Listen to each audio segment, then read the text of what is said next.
Hey, it's me again. Slayer What Ifs. This is part 5, I believe, of What If Deku had the abilities of Nerrgegante from Monster Hunter World. And where I left off is after he had just gone up again to get ready for school. And now I'm gonna have a time jump. Now, this isn't canon, because I want to give him some time to get to know the class and get to know each other. And for Deku and Kaminari, get kind of buddy-buddy. So this is where it starts off, is that Deku and the gang is walking to school. Todoroki, and Ida kind of ask him, we haven't really hung out in a while. Yeah, why is that? He's like, oh, I just been hanging out with Kaminari. It's like, oh yeah, the other monster kid. Yeah, actually, that's kind of getting annoying. He's like, why? They sort of say, well, he's kind of just stealing you from us. He's like, he's not stealing me. I'm just hanging out with another guy. Come on, it's kind of weird that I just hang out with 3 girls all the time. I think a few people think I'm gay, actually. I've just been hanging out with Kaminari. Wouldn't that make people think you're more gay? Is this chance you get to hang out with a bunch, like a guys, and you immediately jump at it? That's kind of weird. He's like, I didn't think of that, actually. So, alright, well, yeah, it kind of makes sense. So how about we all hang out after school later? I haven't really planned anything with Kaminari, the other guys, yet. And, that's where they just sort of travel off into, like, what they're gonna do. I won't say what they're doing.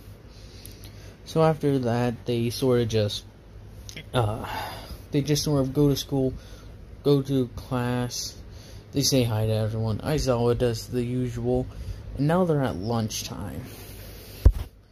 And now, they're all eating, and now say Kaminari, Sero, and the other guys are joining them at the table. I say the entire class just sits at one giant table. Kaminari and Deku are sort of sitting there side by side, while Deku has Momo, Todoroki, and Ida on like his other sides and in front of him, and while Jiro is right next to Kaminari. So as they're talking, they actually start discussing amongst each other and how they all met Deku, how Deku met them, how Deku figured out Kaminari wasn't our monster. And he actually kind of talks to Jiro about her quirk and her equipment, and he says it's actually quite cool. And that, how does it work? Well, she says she uses her, like, little ear things. Earphone jacks, there we go.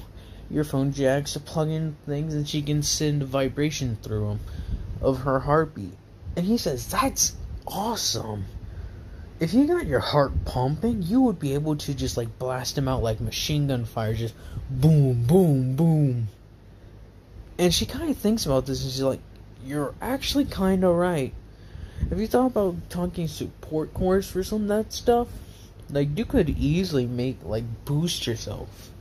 She's like, what do you mean? Well, if you got some speakers on your back and on your legs, you can have them, like, semi-connect. Like, if you put your legs together, they sort of connect. So that way you can sort of just, like, jump up and blast off into the air. You can continue to do this if you wanted to. So you could essentially fly. She's like, actually, yeah, that's kind of a cool idea. I mean, you should probably get some armor for more than that. And they sort of talk about each other's families for a bit, how her father's a musician, how Kaminari's, I don't know what Kaminari's parents are, so I'll just say they're sort of electricians.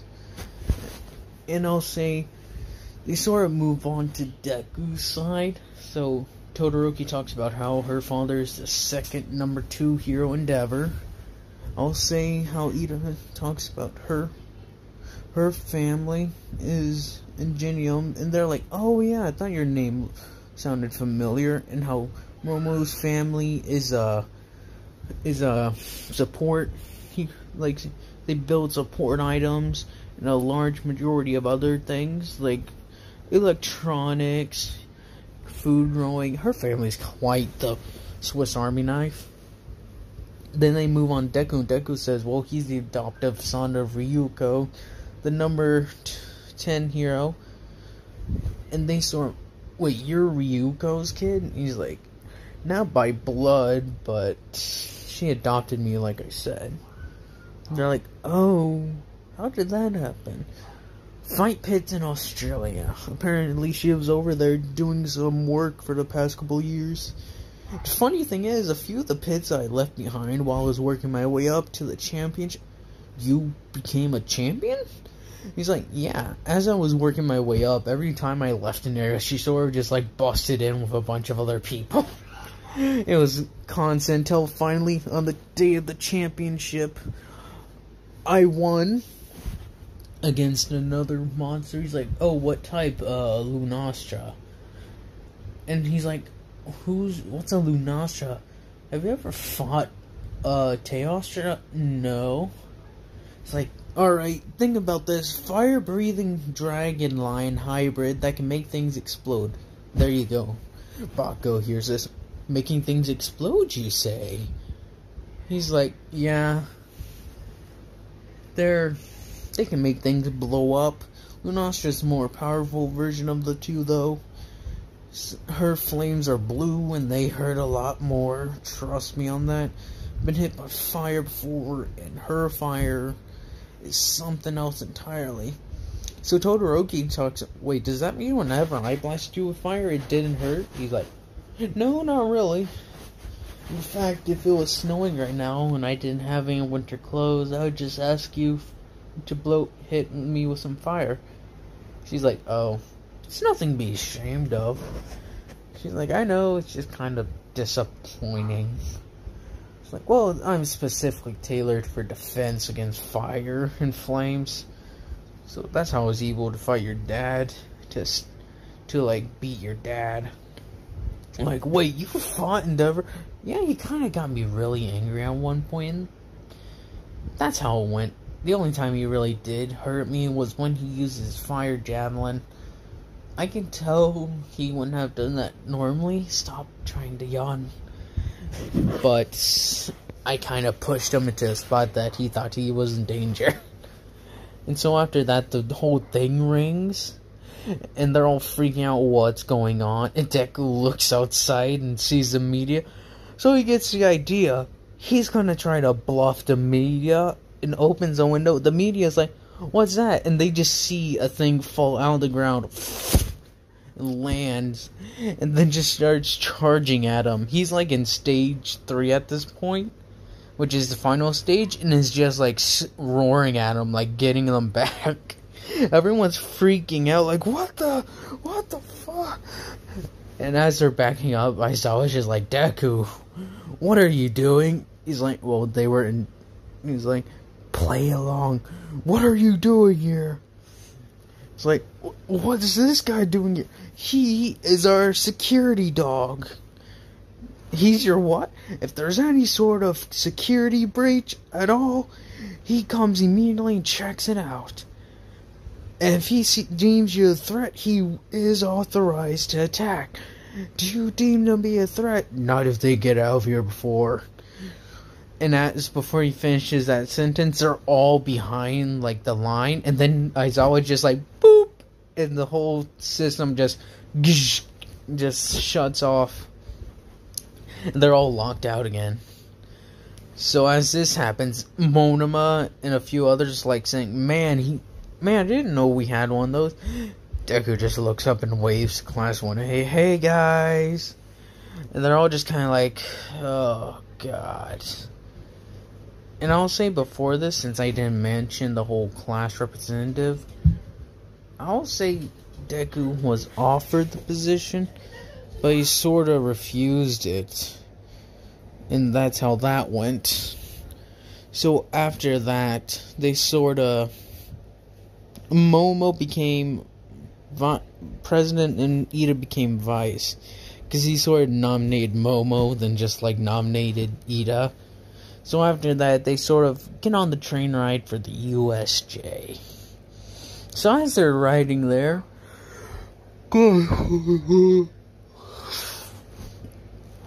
So as they're riding there, Deku and Kaminari are just sort of talking, and the rest of the class is discussing their quirks. Captain Diabetes, Sato, explains how when he eats sugar, his strength increases immensely, but if he ends up having to take a nap after it, and if he just eats more, the in between times of how strong he gets and how long they last end up wearing down more and more until eventually he can't really do it.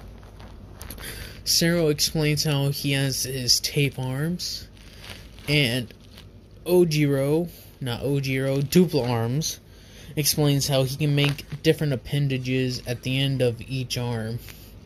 So he can make an eye, ear, mouth, fist. And then comes to Kaminari and Deku.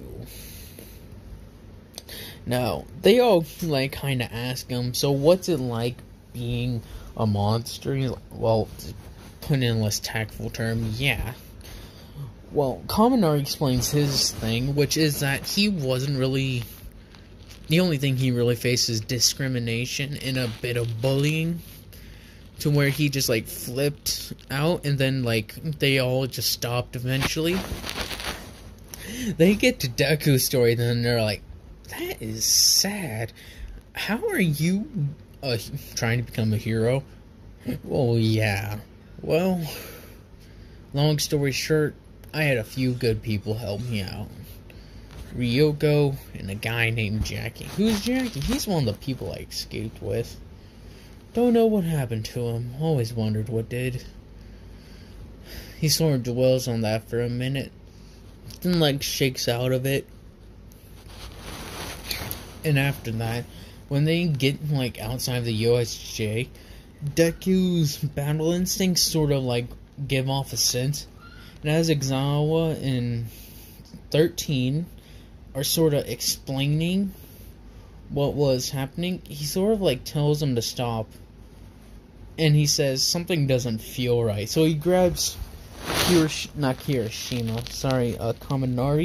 and heads up there to check out what's up. So as he does that, he's talking to Kaminari about, does he sense that? Kaminari says he feels uneasy, but that's about it. Deku says he feels like there's something gonna happen.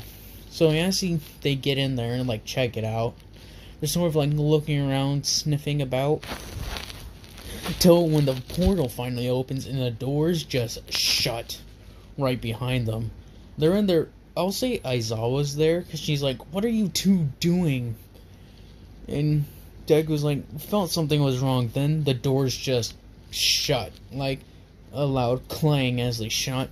Aizawa looks behind them, and then all the villains start appearing. I'll say there's quite more of them, since...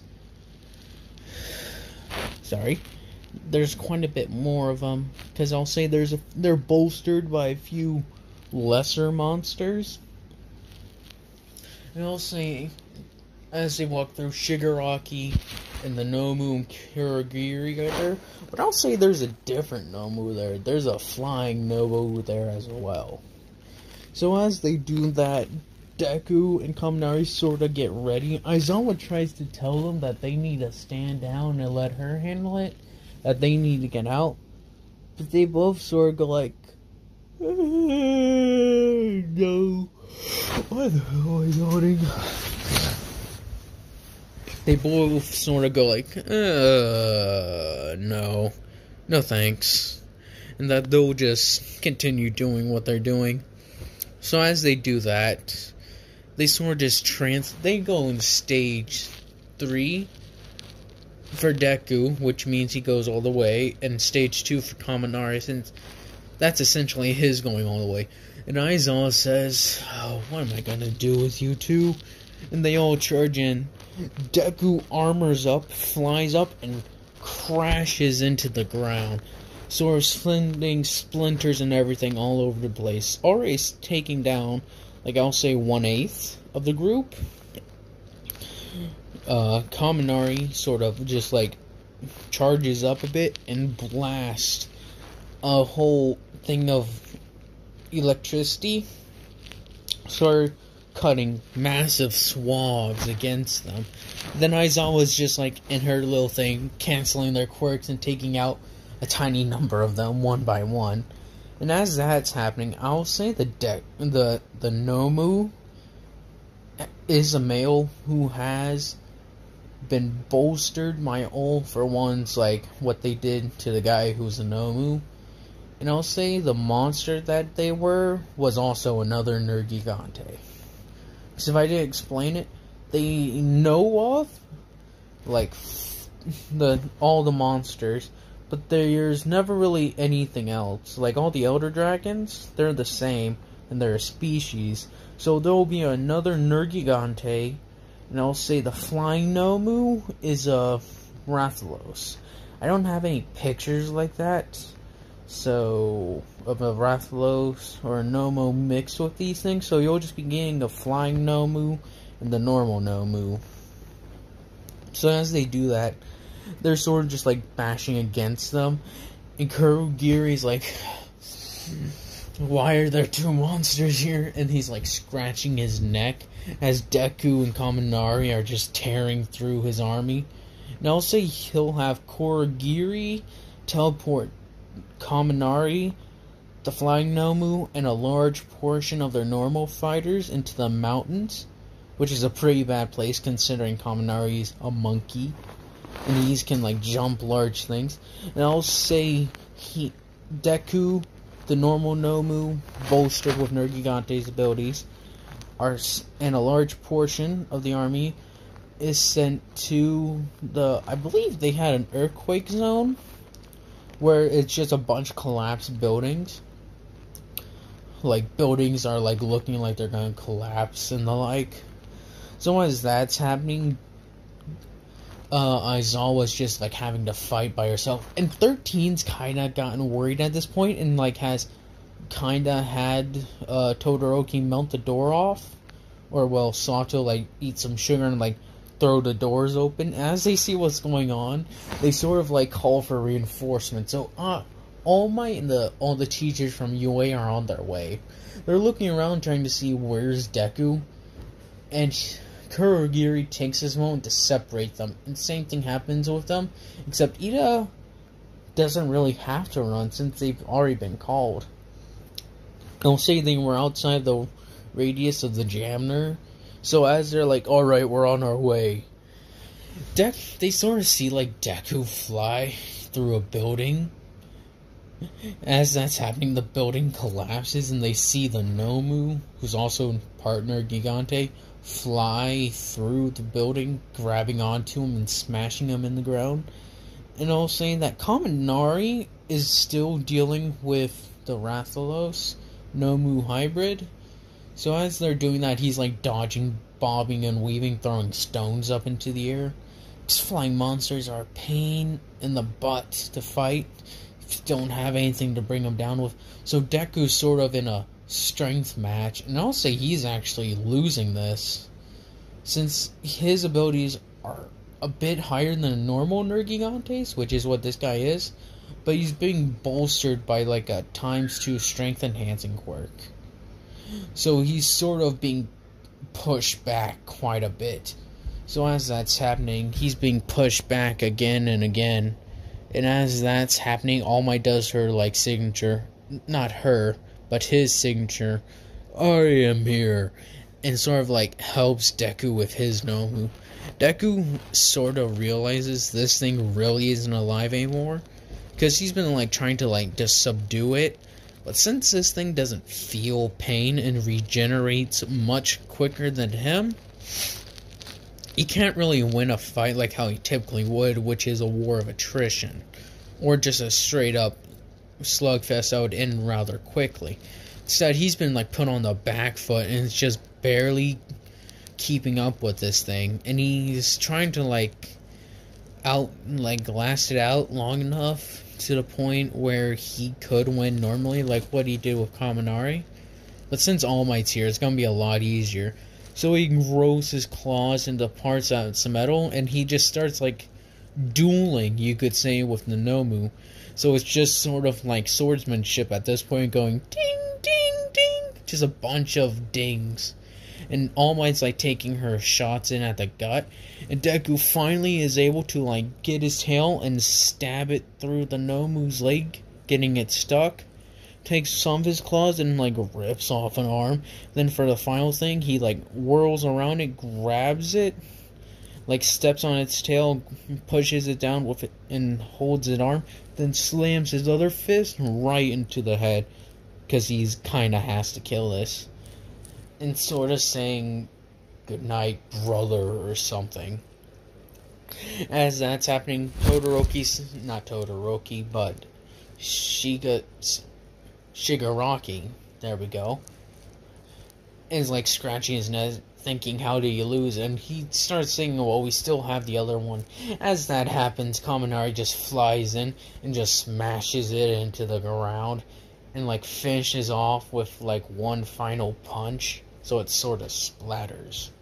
And as that's happening, the rest of the heroes showed up, so Shigaraki's just like, Kurogiri, let's retreat. And as they retreat, all the villains and everything essentially happens much better than it happened in the original. Aizawa's completely fine. Like, she got like a bit decayed, but for the rest part, she really wasn't beaten to a bloody pulp.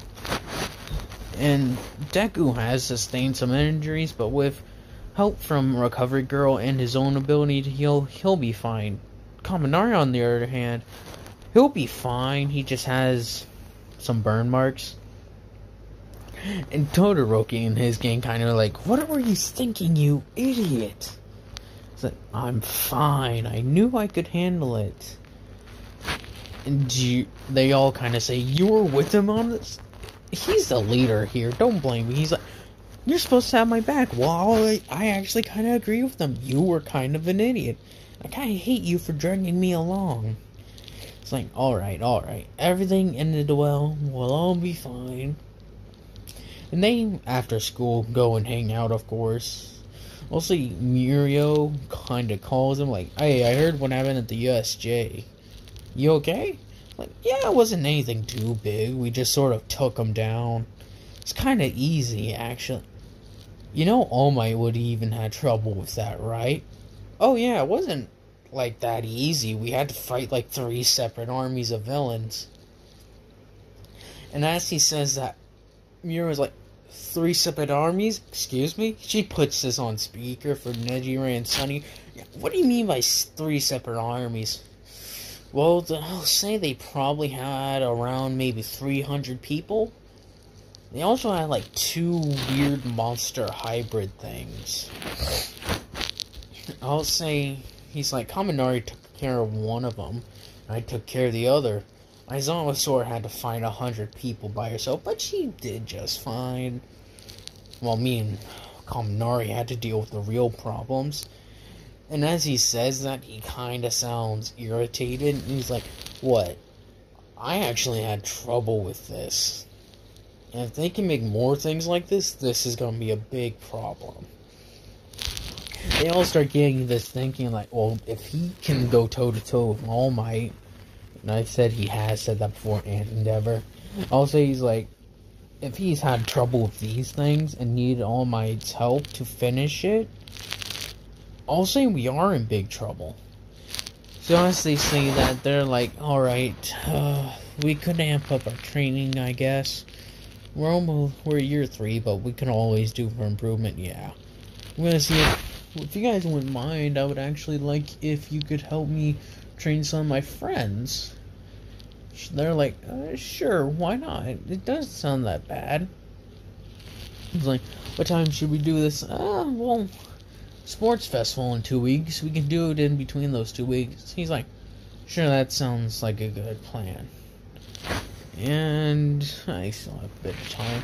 So I say, as they do that, they do their training. Mirio kind of trains them on physical combat. I'll say Ida does a bit better, because she has been training with Deku.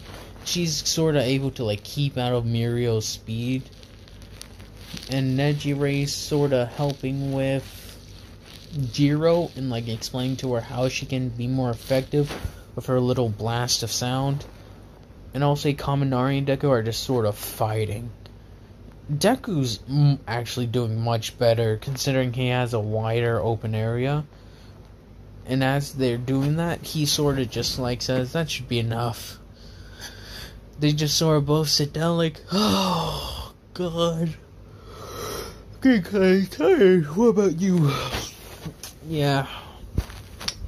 So, how did you deal with your thing? Well, after dealing with the 100 people was kind of difficult, but it wasn't that much. It was the flying thing that was difficult. Jesus. I had to chase that thing around while chucking boulders at it and shooting bits of lightning. That was proper annoying. Tell me about it. Your thing was flying. I could have flown and taken it down, but because I was pretty much pressed into a corner and had to fight 100 guys, and this thing was kind of aggressive, your thing was more passive and just chilled with throwing fireballs at you. My thing was stabbing me and hitting me through buildings. Well, boo-hoo for you. Yeah, boo-hoo for me. That hurt. I may be able to regen, but it ain't that easy. So as he says that, they just sort of have a laugh while the girls look over to them. And also, Sun Eater kind of went to join them and talk about how they did it. Deku and him are kind of actually talking like, I wonder what would happen if you were to eat something from me. They kind of ponder on this for a bit, and Sun Eater's like, I ain't doing that. That's just weird. Well, why is it weird? Come on, man. That's just gross. He's like, come on, man. That's just plain weird. It's like, fine, let's drop it. Yanks some of Kaminary's hair out and just sort of puts it in his mouth and makes him swallow it. I'll say he ends up kind of getting more buff and can shoot a bit of lightning. And as that's going on, the girls are just wondering, what the fuck are they doing? They all laugh. Neji, Ray, and Mira are saying that's our boy.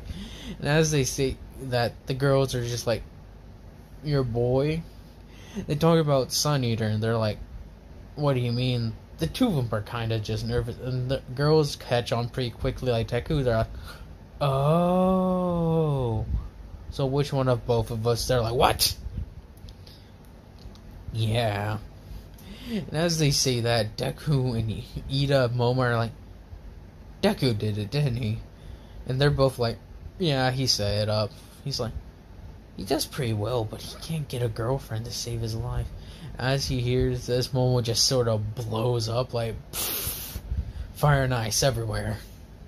And as they said that, it's like, oh. Is she the one that has a yep? Does he even know? Are you sure? Yep. They sort of look at this and start thinking, well, maybe we could do something about that. He helped us out. Let's say this is repaying him. Jiro's thinking, what do you mean? Well, that kid right there helped us set us up with our boyfriend. And then we set him up with a girlfriend. So as they're thinking this, they're trying to come up with a very complex scheme. And Todoroki just walks over there, because she isn't one for scheming. So she's like, hey, can we talk? He's sort of like, yeah, sure. They go walk off. I'm not going to say what happens, because nothing does happen except her confection. And a few other things, like kissing, I guess. I don't know. This is awkward. So as he gets back, he's just sort of stone-faced, just walking back, saying he has to go home. And as he walks past, Todoroki just sort of winks at him, just like, alright, bye. They're like, what did you do to him? Nothing much, just kissed him and told him how I feel. After I told him how I felt, he just sort of went stiff. He just sort of froze up. Was just standing there, and by the time I walked over to see what was happening, he sort of had panic attack. Not the kind that has him clutching like he's gonna have a heart attack. He's just sort of standing blank face, staring up, just thinking through his head. Because I'll say he can set other people up, but when it comes to his romance, he's just sort of, he's dumb when it comes to his romance. He could set anybody up and find a link between anybody.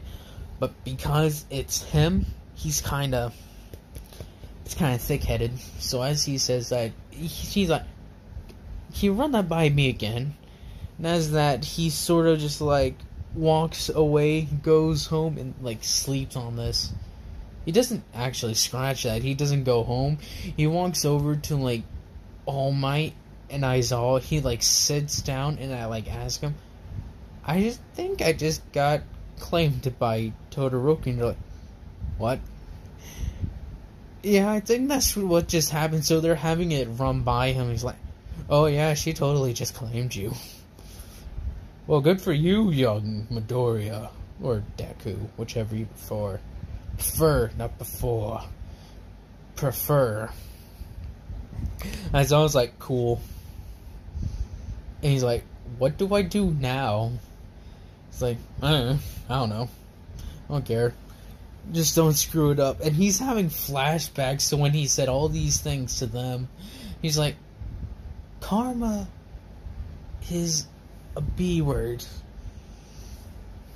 So as that happens, Todoroki sort of calls him and like sets up a date on him within the 2 weeks, and they go on their date.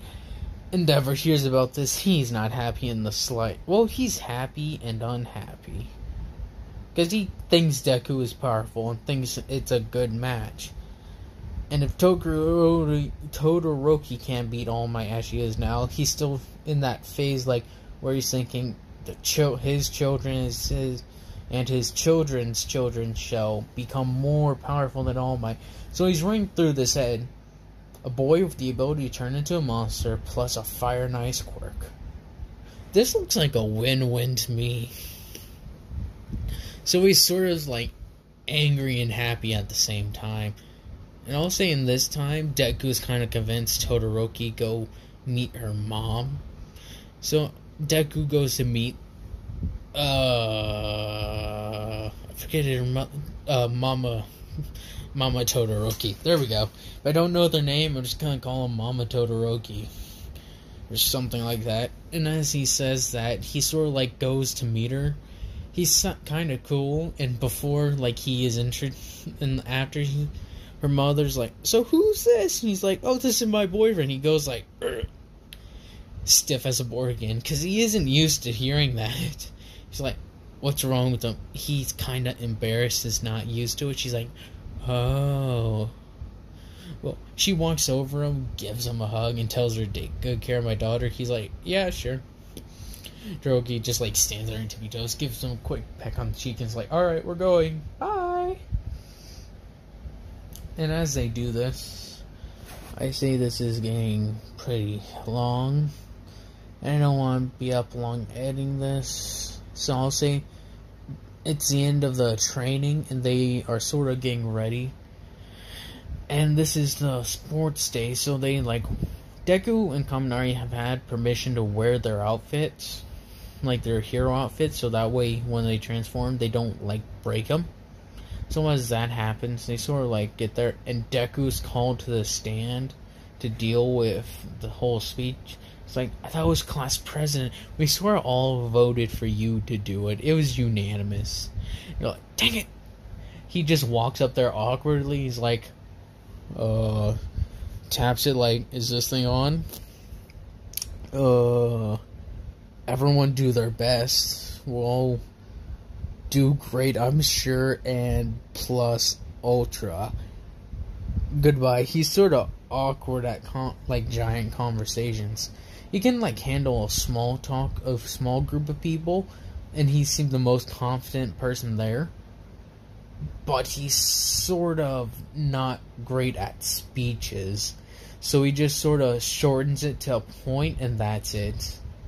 If he was in the middle of a fight giving a speech, he could probably do it. But in like formal things, he's not very good at. So after that, I'll say they all get ready. Deku and Kaminari shift a bit. Todoroki's at the front. And then it's like, "Go!" And then they're off. And that's the end of this. Actually, I'll push it for a little bit further. So, as they're running away, Deku just straight up flies. Kaminari's the one that's running. So Deku's just straight up flying like, and just goes around the entire thing, while taking care of the like 0-pointer robots to help them out a bit. And as that happens, he sort of detonates a few mines with his spikes. He like takes one off and goes straight to the ground, and that's it. And he's like, Deku wins! I'll say Todoroki and Bakugo come in first place, with Kaminari in 4th, Ida in 5th.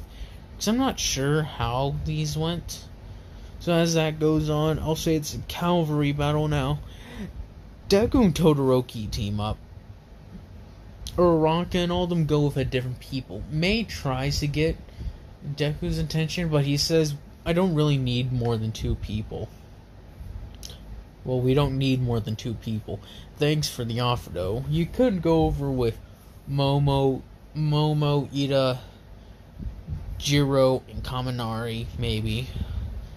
I don't know if they have more than enough people or what.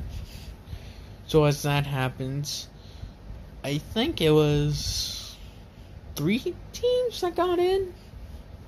I'll say, like, Deku still comes in first, with Momo riding on his back. She's sort of able to blast fire and ice at them, and he's just like running around in his full 3rd stage. Kaminari isn't trying to go head to head with them, so he's just sort of running around in like first stage, and just running around constantly and just blasting lightning at people. So I'll say Kaminari's team. Also, there's 4 teams. The big first one is Shinzo's team. The first Shinzo versus Deku. He tries to goat tries to goat Deku into like answering her questions, but he doesn't even transform. He just sort of takes up a stance and just like rushes at her, like waiting for her to take her stand, and she finally does. So as he's doing that, he just rushes forward, throwing a couple flurry of punches and kind of hitting her a bit. He's missing a few of them on purpose to like give her a chance. She's just blocking and just not doing anything. So he says, if you wanted to win that badly, you should have trained. And then the final punch just knocks her out. Deku's kind of getting booed at this, like, boo, boo. And he's like, so what? This is a fight, not some daycare. Get over yourselves. And as he does that, he just sort of picks her up and takes her to Recovery Girl's office, sets her down, and then that's it. After that, Todoroki at first, Sero, and she wins much more easily because she's kind of calmed down. Then after that, it's Ida, Kaminari, and Vine Girl. Kaminari wins that match differently because he charges forward and blasts some lightning. But since she just sort of turned around and put her hair down, he just like sort of rushes through it, grabs her and sets her outside very gently, like bing. And he sort of like nods his head and goes like sort of like throws his arms up and roars a bit like a gorilla. And then walks out. She is a Christian, but I'll say she's one of the good Christians, because I categorize them by my personal beliefs. And I'll say she isn't kind of mean with her beliefs. She just believes that everyone should be loved regardless of everything. And that's the end of that. Then there's Ida and what's her name? Yeah, Ida and the Hatsume. So I'll say she got in. She does the same thing to Ida that she did to her and Canon. Just like sort of gets her to advertise her stuff. Then after that, it's Tetsu and Kaminari. It happens the same way because Deku really hasn't interacted that much with Kaminari aside from like talking to her a bit. Kaminera, there we go. sort of like Chimera, but Common Era. And as that happens, he sort of just like says he's sort of helped her train a bit, so she's kind of harder and is able to beat Tatsu. Now, Araka vs. Bakugo. This is an interesting one. Well, actually, it's kind of the same. And everyone kind of gets mad again, because it's like, this is a completely one-sided fight. And they sort of start booing Bakugo like they did Deku in the first round. And he sort of just like shouts over them that they should all shut up. That they know nothing about fighting and what's like to be a warrior. And they're like, what it's like to be a warrior? What is he talking about? When he fought in the pits, they're like, what? The gladiatorial pits? And they're like, oh.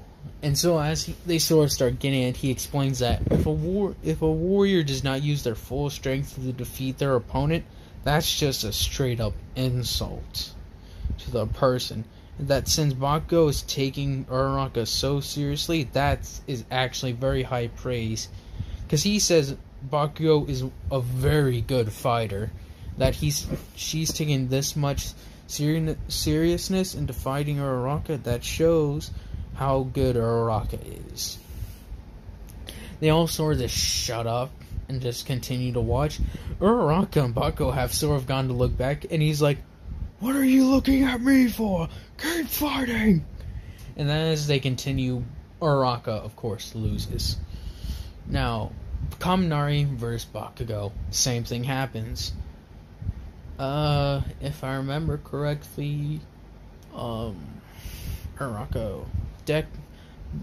I'll say Ida actually loses the fight again. He loses the fight against Kaminari.